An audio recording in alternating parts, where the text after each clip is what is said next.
So hey, what's up everybody? We are back on the Fury, right where we left off. 1972 Plymouth Fury, we drug it out of the yard, sit 10 years, catch everybody up, and we are trying to get the whole front end of this thing all straightened out. Going in with some brand new parts, cleaning all the old rust and grease and nastiness off of it, and getting it all put back together. So I'm going to keep going on with it, and I'll check in with you guys as we go.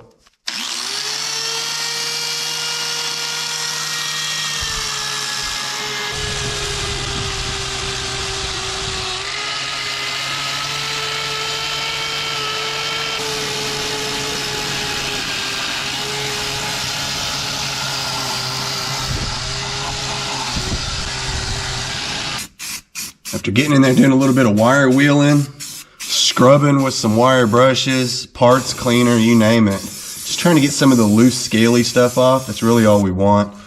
Now I could go through here and spray on some of this rust converter.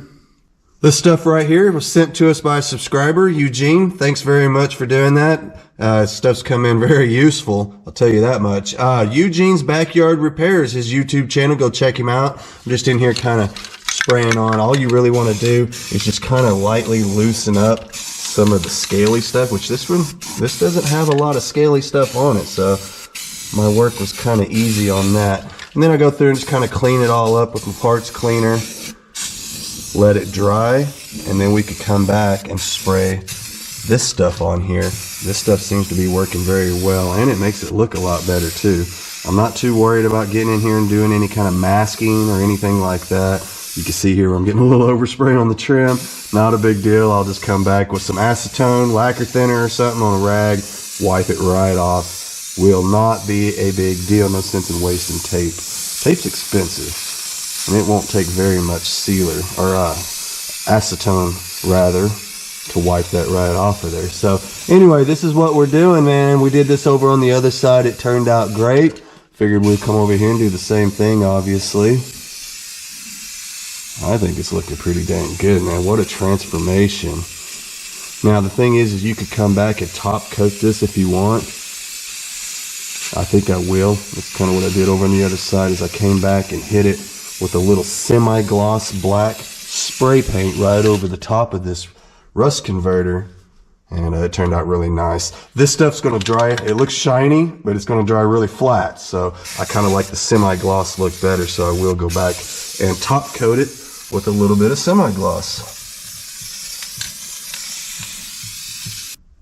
I've already removed the rotor. You can see here. Now I did all this in the last video, so I'm not going to get too carried away making the same video twice. If you guys missed it, go back and check it out, man. We took all of this, we cleaned everything, and we made it look like the other side over here. You can see we've already got this side done. Turned out pretty nice. What do you think? So just the same thing all over again. I'm not going to torture you guys with all that, so I'm going to go ahead and do this off camera, and we'll start putting everything back together, and we're going to move on to something else. So I've got all my parts cleaned up, painted, ready to go. This is the ball joint in case you missed it on the last video. Look at the size of this thing. They bolt on, luckily, so no pressing or anything involved. Before I put this on, let's put the new shock in. Yeah, brand new shocks going in. The best time to do this is before you start buttoning everything up. This actually kind of needs to go in there first. So the best way I know of to do this is you want to compress this down all the way. You can see that. So push it all the way in, and then you can really quickly snake it up in there.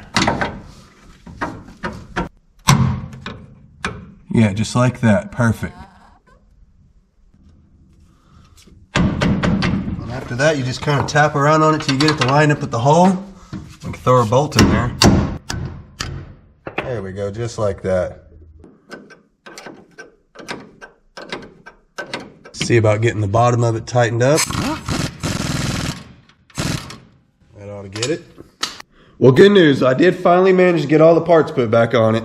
So yeah, like I said, I got everything all in, and you know, we did all that on the last video, so I didn't feel like you guys wanted to see it all over again. If you missed it, go check it out. This is as far as I'm going to go with it, with the exception of putting in some new sway bar bushings. As you can see, those are wiped completely out. So that's about all I've got left to do to it. There's probably a few other little things that we might get in there and replace later, but I just don't think they're wore out enough to need it right now. We were doing this mainly because we're going to put brand new tires on this, and most of you guys know tires are extremely expensive, and I don't want to take any chance on having any alignment issues and things like that. I want this thing to be spot on. So I think we're getting there. So I thought I was going to get in here and put some sway bar bushings in. You can see I bought these here. Those are going to go in this spot right there, but these over here where it actually attaches to the frame, those are the ones that are actually completely shot. And if you look over here at this one, hell, it's non-existent. Look at that, nothing in there. Apparently these are they're out of stock right now. I can't even get them. I tried Rock Auto, I've tried all the discount parts stores, they are out of those, so I'm gonna have to find another source. There's no point in putting these in right now because the way this works is you have to basically take all of this apart, so why would I want to do that and then have to turn around and take it apart again to put this one in? So we're gonna be on hold on the sway bar. But that'll give us something to do on the next video, I guess. It's kind of the way it goes, man. This entire project has been this way. We've just been kind of parts trickling in, and we get them on as quick as we can. And unfortunately, it does delay the videos a bit. I think what I'm going to do now is jack up the rear of this thing and throw in some new shocks on the rear end as well. Let's try to get these old shocks out of here. Hopefully they won't fight us too hard. Wasn't too bad, I don't guess. Buzzed right off of there, didn't break anything. That's always good. Now for the bottom bolt.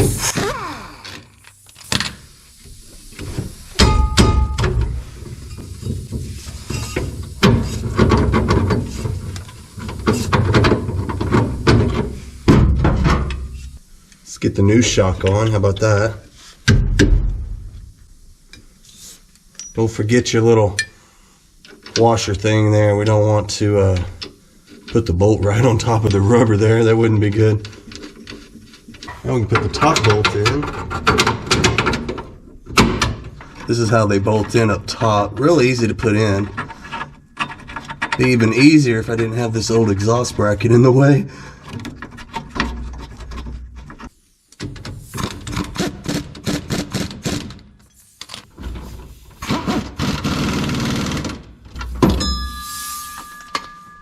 Obviously, we're going to repeat the whole process over on the other side, and I'll check back in with you guys in a few minutes.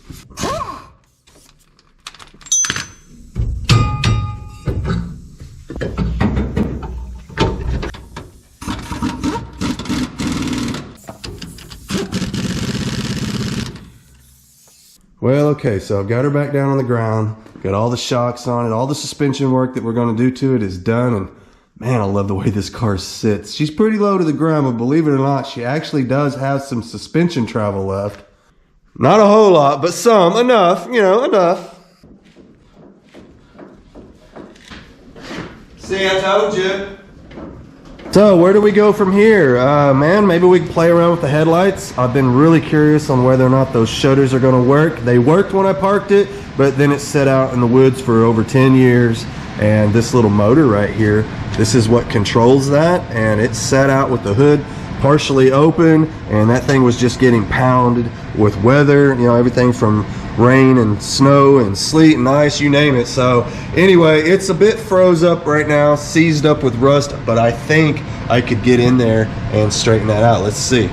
Now, before I even get started on that, we got a few issues around the battery. Lots of weird wiring going on that I really want to get away from and see if I can't straighten some of that out. There's no point in continuing on with any kind of electrical issues without straightening out that first. But I was noticing that the headlights don't even come on at all, like period. They're not working. So let's go through some of this, see if we can't figure it out. Kind of see here some of the stuff we're up against. You know, stuff like that's definitely going to be a problem. I want to get this thing out of the way. I'm tired of looking at it. This is for the windshield washer. I want it out of here. It's junk. I'm either going to order a new one for this car if I could find one, or something used that's in good condition, or we'll just go to the salvage yard and see if we can find something that just fits in the hole. I'm good with that. Yeah, as long as it holds water and we can wire up the little pump to make it squirt the water onto the windshield, I'm good. For right now, I just want it out of my way. So I see it's it's got a couple of screws over on this side. This other side appears to be broken completely. Yeah, it's broken completely off, so I believe that's the pump to it right there. What's left of it. It's not in good shape, that's for sure.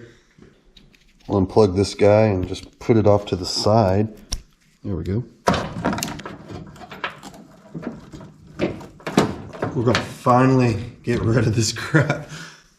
Found another one of these laying over on the shelf that's in good shape. We'll throw that on there. I think while I'm at it, I'm gonna see if I can find me a black negative wire, because I've got a red negative wire and then a black positive wire. I didn't do this. This is how I found it. So let's just take now. This would be a good time to straighten all that out.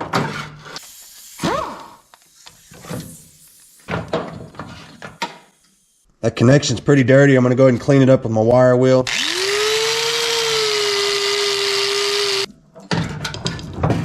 Let's install the new wire now. It's better already.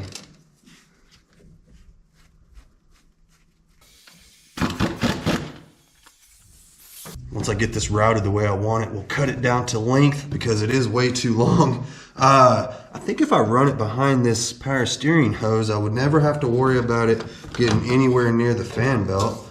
I think that's what I'm gonna go with. Yeah, you see what I'm talking about here? There's a hose that goes right there, so I'll just go behind it. It'll never get anywhere out here near the fan belts. So then we've got it right here. We'll cut it to length. I think that's gonna do it. There's enough left over to make a whole nother cable if I need to. Something else I'm noticing is check this ground out, man. This thing is in really bad shape. It's been spliced into, and it was really loose on the cable too. So I'm no wiring expert, but I was taught along the way that a lot of your wiring issues can be traced back to bad grounds. This is going to be an easy repair, so I'm definitely going to go ahead and take advantage of doing this right now, having all my electrical stuff out.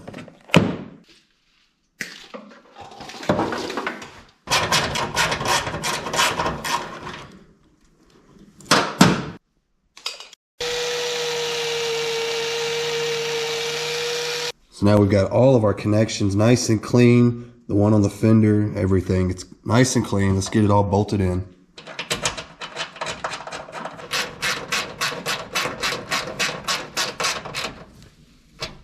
Let's trim this one to fit now.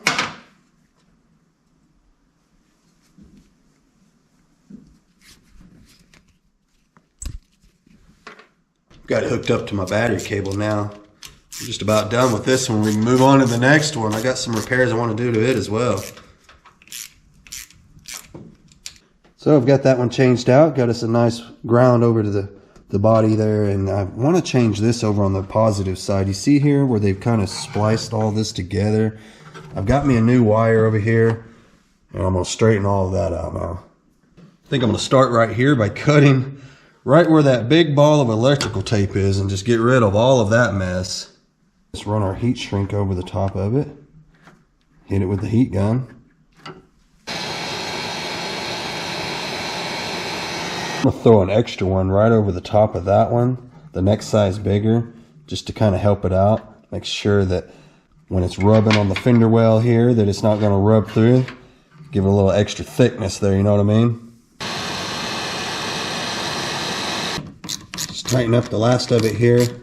What do y'all think, man? That is so much better than it was earlier. I'm going to change this one out. This is the positive, and it's kind of, I don't really like, it's just a tad bit too short. So I've got a red one. I'm going to clean it up and put it on. I'm just not going to do it right this second. I want to continue on with these lights now that I got all my connections good. We'll get these tightened up and then proceed forward.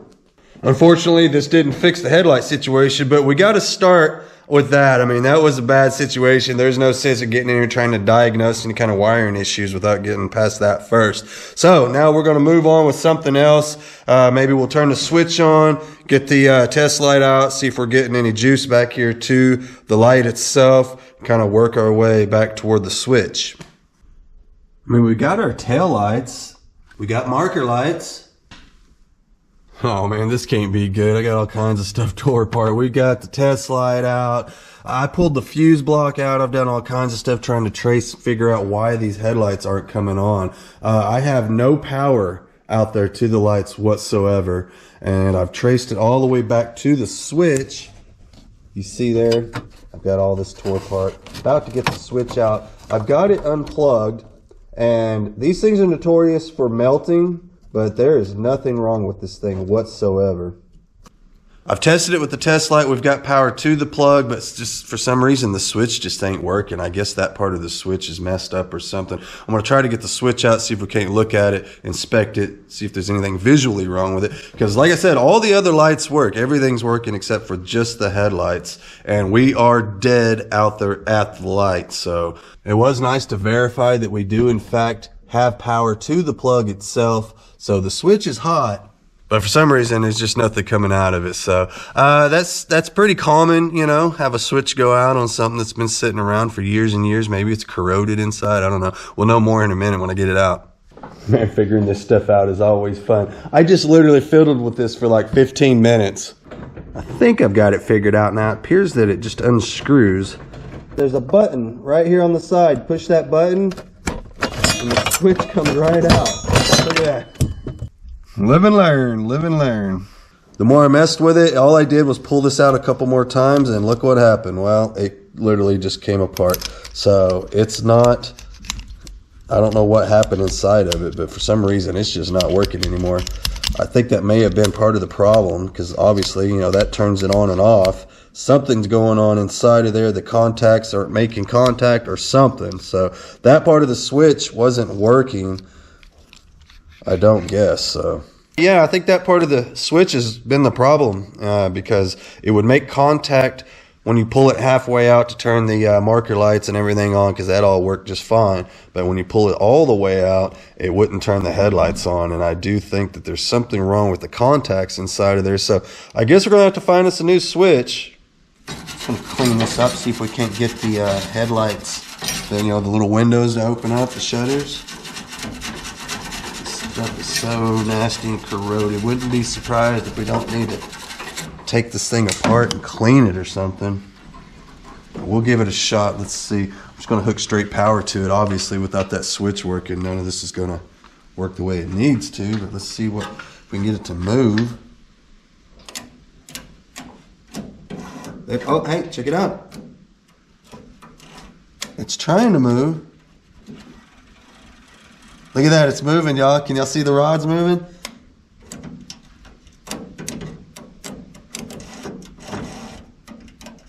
Yeah, it's just trying to work. All right. Let's see. Let me mess with it some more. In case any of you guys were wondering how this works, it's just got this rod that runs all the way across. It goes through the motor, and this rod goes from both shutters, one shutter to the other. And you can actually unclip it really easy in case you're out on the road and for some reason they won't open. All you do is just slide that little clip out of the way, just like that. Look, it's that simple. And then you can open them and shut them, do whatever you need to do. I'm going to go ahead and hook these back up. I'm just kind of going through here, just kind of oiling everything. We'll probably throw a little oil on that. I may take it off and clean it up. We'll see. It's trying to work on its own, so we may not have to do anything to it, but just get it all lubed up. We'll do the same thing on this side. You just turn it till it lines up with the rod, and it should slip right into its groove, just like that. And then we can slip this right back over it, and that just holds it in just like that. Let's give this a shot. Pardon the noise. Got the battery charger hooked up. This battery won't stay charged up. So here we go. Let's try this out. There we go. How y'all like that?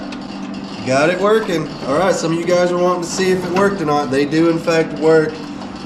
I'm really surprised by that because this thing's set for years with the hood kind of open.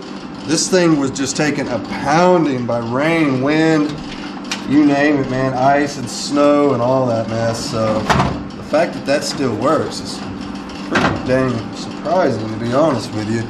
So I guess that's where we're at on the lights, man. We've got to get a switch in there, and then I do believe that's as simple as it's going to be to getting that to work, because like I said, everything works. Even this marker light was just dangling. This plug was just dangling in here. I tested it. It's hot. It works. All we got to do is clean it up, throw a bulb in it, and we can stick it back over here in this other marker light.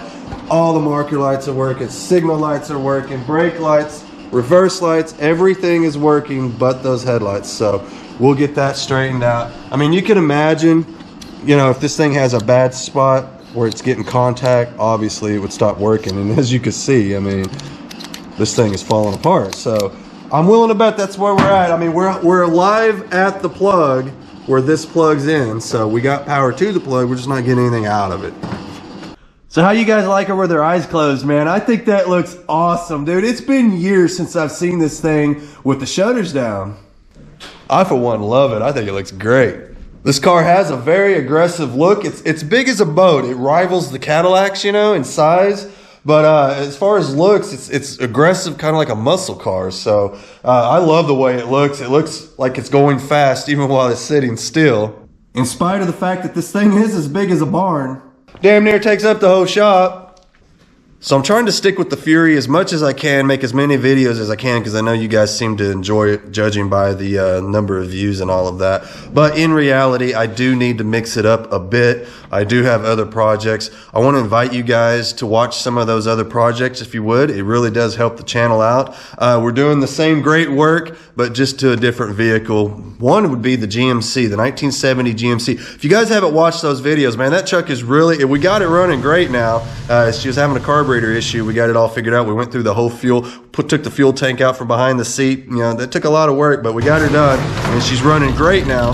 But unfortunately, those views aren't quite as good as the old Fury, and I get it. I understand this is kind of a unique car and all, but dude, that's an old truck. What are you waiting for, man? Get over there and watch those videos already. No, but seriously, I do understand why you guys like the Fury. It is a little bit different, not exactly something you see all over YouTube, that's for sure. And I do appreciate all the support you guys have been sending my way. I'm going to have to get on out of here for now, and stay tuned for the next video. I don't know, man. Maybe we'll do something. I got to get that seat bolted in. Maybe we'll do something on that. The exhaust, definitely. I've got everything to do it with. Just need to get underneath there and do it. That'd make an interesting video, welding a bunch of pipe together, see what we come up with. So, and maybe we'll do that on the next one. But for now, I got to get on out of here. I will see you guys later. Please like, share, subscribe, all of that good stuff. I'm out.